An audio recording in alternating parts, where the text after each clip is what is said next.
एका स्थानिक कारखाना निवडणुकीत अजित पवारांनी धुळीपाई अंबानींबद्दल केलेला उल्लेख यामुळे वाद निर्माण झाला आहे. त्यांचं असं म्हणणं आहे की धचा मा केला गेला. जो शब्दप्रयोग होतोय तो मी केलाच नाही. ग्रामीण भाषेत जे बोलतात ते मी बोललो, पण चुकीचं दाखवलं जातं. अजित पवारांचं चुकीचं दाखवायची कोणाची हिंमत आहे का? आणि धचा माग करायला आता का आनंदीबाईचं राज्य आहे का?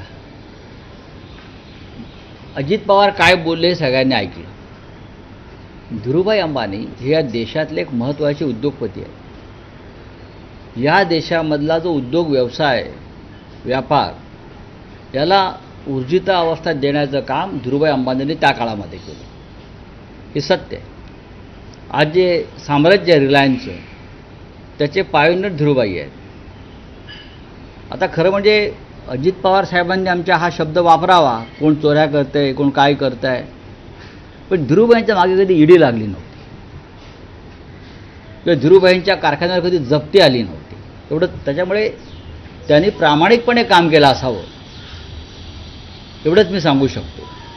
आता जे सगळे भाजपबरोबर गेलेले आहेत साखर कारखानदार जरंडेश्वर असेल, अन्य असेल त्यांच्यावर जप्त्या आल्या होत्या ईडीच्या, इन्कम टॅक्सच्या. त्याच्यामुळे चोऱ्या माऱ्या लांड्या लबाड्या व्यवसायात राजकारणात कोण करत आहे हे लोकांना माहिती आहे.